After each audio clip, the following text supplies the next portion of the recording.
Chapitre 83. Jésus souffre à cause de Judas, qui est une leçon vivante pour les apôtres de toute époque. Le 20 janvier 1945. La campagne où se trouve Jésus est fertile. Des vergers magnifiques, de superbes vignobles portant des grappes nombreuses qui commencent à prendre la couleur de l'or et du rubis. Jésus est assis dans un verger et mange les fruits que lui a offerts un paysan.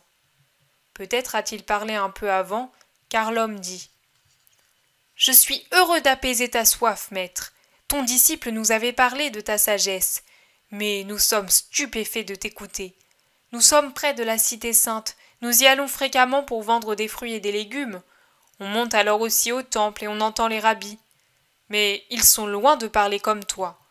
On en revenait en disant « S'il en est ainsi, qui parviendra au salut ?»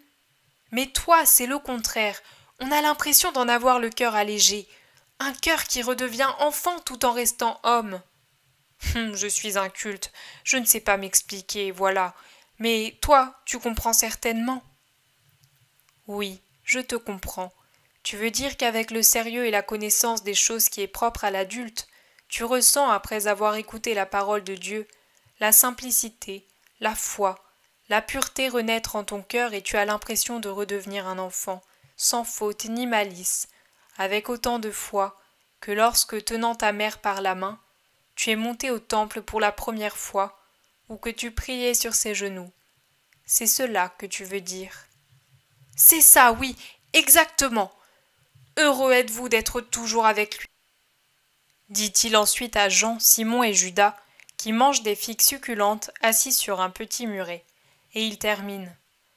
Et moi, je suis heureux de t'avoir accordé l'hospitalité pour une nuit. Je ne crains plus aucun malheur dans ma maison, car ta bénédiction y est entrée. Jésus répond. La bénédiction agit et demeure si les âmes restent fidèles à la loi de Dieu et à mon enseignement. Dans le cas contraire, la grâce disparaît, et c'est juste. Certes, Dieu donne le soleil et l'air aux bons comme aux méchants, pour qu'ils vivent, et s'ils sont bons qu'ils deviennent meilleurs, et s'ils sont mauvais qu'ils se convertissent. Toutefois, il est tout aussi juste que la protection du Père devienne châtiment pour le méchant, afin de le rappeler par des peines au souvenir de Dieu. La souffrance n'est-elle pas toujours un mal? Non, mon ami, c'est un mal du point de vue humain, mais d'un point de vue qui dépasse l'humain, c'est un bien. Elle augmente les mérites des justes qui la supportent sans désespérer ni se révolter et l'offrent. Ce faisant, ils s'offrent même par leur résignation en sacrifice d'expiation, pour leurs propres manquements et pour les fautes du monde. Et elle est rédemption pour ceux qui ne sont pas justes. C'est si difficile de souffrir, dit le paysan, auquel se sont joints les membres de sa famille, une dizaine entre adultes et enfants. Je sais que l'homme trouve cela difficile. Comme le Père savait que l'homme la jugerait ainsi, il ne l'avait pas donnée à ses enfants. Elle est venue à la suite de la faute. Mais combien de temps dure la souffrance sur la terre? Dans la vie d'un homme, peu de temps, toujours peu, même si elle dure toute la vie. Alors je vous le demande, ne vaut-il pas mieux souffrir un peu de temps plutôt que toujours? N'est-il pas préférable de souffrir ici plutôt qu'au purgatoire? Pensez, le temps y est multiplié par 1000. Ah, en vérité, je vous le dis, on ne devrait pas maudire, mais bénir la souffrance, l'appeler grâce et pitié. Ah, quelle parole, maître! Nous les buvons comme quelqu'un qui, en été, apaise sa soif avec de l'hydromel, qu'il verse d'une amphore fraîche. Est-ce déjà demain que tu pars, maître? Oui, demain. Mais je reviendrai encore pour te remercier de tout ce que tu as fait pour moi et pour ceux-ci qui sont mes amis, et aussi pour te demander encore pain et repos. Tu les trouveras toujours ici, maître. Un homme s'avance vers un ânon chargé de légumes. Voilà, si ton ami veut partir, mon fils se rend à Jérusalem pour le grand marché de la Parascève. Va, Jean, tu sais ce que tu dois faire. Dans 4 jours nous nous reverrons. Que ma paix soit avec toi. Jésus prend Jean dans ses bras et l'embrasse. Simon fait de même. Maître, dit Judas, si tu le permets, j'accompagnerai Jean. J'ai très envie de voir un ami. Chaque sabbat, il est à Jérusalem. J'irai avec Jean jusqu'à Bethphagée, et puis je continuerai pour mon compte. C'est un ami de la maison, tu sais. Ma mère m'a dit « Je ne te demande rien, mon ami. Je suis désolée de te quitter, mais d'ici 4 jours, je serai avec toi de nouveau, et je serai fidèle jusqu'à t'ennuyer. » Va donc. À l'aube qui se lèvera dans 4 jours, soyez à la porte des poissons. Adieu, et que Dieu te garde. Judas embrasse le maître et part à côté de l'ânon qui trottine sur la route poussiéreuse. Le soir descend sur la campagne qui se fait silencieuse. Simon observe le travail des horticulteurs qui arrosent leurs sillons. Jésus est resté à sa place quelque temps, puis il se lève, tourne derrière la maison et s'éloigne dans le verger. Il s'isole, il va jusqu'à un bosquet touffu où de gros grenadiers sont séparés par des buissons peu élevés qui pourraient bien être des groseilliers. Mais je ne sais rien de précis, ils n'ont pas de fruits et je connais peu leur feuillage. Jésus se cache là derrière, il s'agenouille, il prie, et puis se courbe, le visage contre terre, sur l'herbe et il pleure. C'est du moins ce que ces soupirs profonds et comme entrecoupés me laissent deviner. Ce sont des pleurs découragés, sans sanglots, mais tellement tristes. Il passe un long moment dans cette attitude. La lumière du crépuscule s'affaiblit, mais il ne fait pas encore assez nuit pour empêcher de voir. Et dans cette faible clarté on distingue par-dessus un groseillier la vilaine et honnête figure de Simon. Il regarde, cherche des yeux et finit par distinguer la forme toute pelotonnée du maître, couvert de son manteau bleu foncé, qui le fait presque disparaître dans les ombres du sol. On voit à peine sa tête blonde et ses mains jointes en prière, qui s'élèvent au-dessus de la tête appuyée sur les poignets. Simon le regarde de ses yeux, un peu bovins. Au soupir que Jésus pousse, il comprend sa tristesse, et sa bouche aux lèvres épaisses et presque violettes s'ouvre. « Maître !» appelle-t-il. Jésus lève la tête. « Tu pleures, maître ? Mais pourquoi ? Me permets-tu de venir ?» Le visage de Simon exprime l'étonnement et la peine. C'est un homme laid, décidément, aux traits disgracieux, au teint olivâtre foncé. Se joint la trace bleuâtre et profonde des cicatrices laissées par sa maladie. Mais il a un regard si bon que sa laideur disparaît. « Viens, Simon, mon ami. » Jésus s'est assis dans l'herbe. Simon s'assit à côté de lui. « Pourquoi es-tu triste, mon maître ? Moi, je ne suis pas Jean, et je ne saurais t'offrir tout ce que lui te donne. Mais j'ai en moi le désir de t'apporter du réconfort. Et je n'ai qu'une douleur, celle d'être incapable de le faire. Dis-moi, t'ai-je donc déplu, ces derniers jours, au point que tu es accablé de devoir rester avec moi ?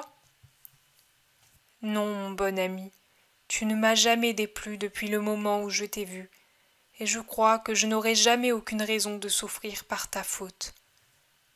Et alors, maître, je ne suis pas digne de tes confidences, mais par mon âge, je pourrais presque être un père pour toi, et tu sais quel désir j'ai toujours eu d'avoir un fils. Laisse-moi te caresser comme si tu étais mon enfant, et qu'en ce moment de peine, je te tienne lieu de père et de mère. C'est de ta mère que tu as besoin pour oublier tant de choses. Oh oui, de ma mère. Eh bien, en attendant que tu puisses te consoler auprès d'elle, laisse à ton serviteur la joie de te consoler. Tu pleures, maître, parce que quelqu'un t'a déplu. Depuis plusieurs jours ton visage est comme le soleil quand les nuages le voilent. Je t'observe, ta bonté cache ta blessure pour qu'on ne déteste pas celui qui te blesse. Mais cette blessure te fait souffrir et te donne la nausée. Mais dis-moi, mon Seigneur, pourquoi n'éloignes-tu pas la source de cette peine ? Parce que, humainement, c'est inutile, et ce serait contre la charité. Ah, tu as compris que je parle de Judas, c'est à cause de lui que tu souffres. Comment peux-tu, toi la vérité, supporter ce menteur ? Il ment sans changer de couleur. Il est plus fourbe qu'un renard, plus fermé qu'un rocher. Aujourd'hui il est parti. Pourquoi faire ? Combien d'amis peut-il donc avoir ? Je souffre de te laisser, mais je voudrais le suivre et voir. Oh mon Jésus, cet homme, éloigne-le, mon Seigneur. C'est inutile. Ce qui doit arriver arrivera. Mais que veux-tu dire ? Rien de particulier. Tu l'as laissé volontiers partir parce qu'il t'a dégoûté par son comportement à Jéricho. C'est vrai, Simon, je te le répète, ce qui doit arriver arrivera, et Judas fait partie de cet avenir. Lui aussi doit y être. Mais Jean m'a dit que Simon-Pierre est toute franchise, tout feu. Est-ce qu'il le supportera, celui-là? Il doit le supporter. Pierre a lui aussi son rôle à jouer, et Judas est la trame sur laquelle il doit tisser ce rôle. Si tu préfères, c'est l'école où Pierre se formera, plus qu'avec tout autre. Être bon avec Jean, comprendre les âmes qui lui ressemblent, c'est à la portée même des idiots. Mais être bon avec un Judas, savoir comprendre les âmes comme la sienne et leur servir de médecin et de prêtre, c'est difficile. Judas est votre enseignement vivant. Le nôtre? Oui, le vôtre. Le Maître n'est pas éternel sur la terre. Il s'en ira après avoir mangé le pain le plus dur et bu le vin le plus âpre. Mais vous resterez pour me continuer, et vous devez savoir, car le monde ne finit pas avec le Maître, il durera jusqu'au retour final du Christ et au jugement final de l'homme. Et en vérité, je te dis que pour un Jean, un Pierre, un Simon, un Jacques, un André, un Philippe, un Barthélemy, un Thomas, il y a au moins 7 Judas, sinon plus encore. Simon réfléchit en silence, puis il reprend. Les bergers sont bons, Judas les méprise, mais moi je les aime. Je les aime, et je fais leur éloge. Ce sont des âmes simples, comme il faut l'être pour te plaire. Judas a vécu en ville. C'est là son unique excuse, mais il y a tant qui ont vécu en ville, et pourtant, quand viendras-tu chez mon ami? Demain, Simon. Ce sera avec plaisir car nous sommes seuls, toi et moi. Je pense que c'est un homme cultivé et qui a comme toi de l'expérience. Il souffre beaucoup, dans son corps et plus encore dans son cœur. Maître, je voudrais te demander une chose. S'il ne te parle pas de lui-même, de ses tristesses, ne l'interroge pas, toi, sur sa maison. Je ne le ferai pas. Je suis venu pour ceux qui souffrent, mais je ne force pas les confidences. Le chagrin a sa pudeur. Et moi, je ne l'ai pas respecté, mais j'ai senti tant de peine chez toi. Tu es mon ami, et tu avais déjà donné un nom à ma douleur. Moi, pour ton ami, je suis le rabbin inconnu. Quand il me connaîtra... Alors partons. La nuit est venue. Ne faisons pas attendre nos hôtes qui sont fatigués. Demain à l'aube, nous irons à Béthanie. Jésus dit ensuite, Petit Jean, que de fois j'ai pleuré, le visage contre terre pour les hommes. Et vous voudriez souffrir moins que moi? Même pour vous, les bons sont dans la proportion qu'il y avait entre les bons et Judas. Et plus un homme est bon, plus il doit souffrir. Mais pour vous aussi, et je le dis spécialement pour ceux qui sont préposés aux soins des cœurs, il est nécessaire de s'instruire en étudiant Judas. Tous vous êtes des pierres, vous les prêtres, et vous devez lier et délier. Mais de quel esprit d'observation vous devez faire preuve, quelle fusion avec Dieu vous devez avoir, quelle étude éveillée, quelle comparaison avec la méthode de votre maître doivent être les vôtres, pour lui ressembler, comme vous le devez. Ce que je mets en lumière semblera à certains inutile, humain, impossible. Ceux-là ont l'habitude de nier les phases humaines de la vie de Jésus, et se font de moi une idée tellement en dehors de la vie humaine qu'elle n'est plus que divine. Dans ce cas, où est la très sainte humanité, le sacrifice fait par la deuxième personne de la Trinité en revêtant une chair? Ah, j'étais réellement l'homme parmi les hommes. J'étais l'homme, et c'est pourquoi je souffrais de voir le traître et les ingrats. C'est pourquoi aussi je me réjouissais de l'amour de ceux qui m'aimaient ou se convertissaient à moi. C'est pour cela que je frémissais et pleurais devant le cadavre spirituel de Judas. J'ai frémi et pleuré devant un ami mort, mais je savais que j'allais le rappeler à la vie, et je me réjouissais de voir déjà son âme dans les limbes. Mais là, j'avais en face de moi le démon, et je ne dis rien de plus. toi, Jean, suis-moi, faisons encore ce don aux hommes.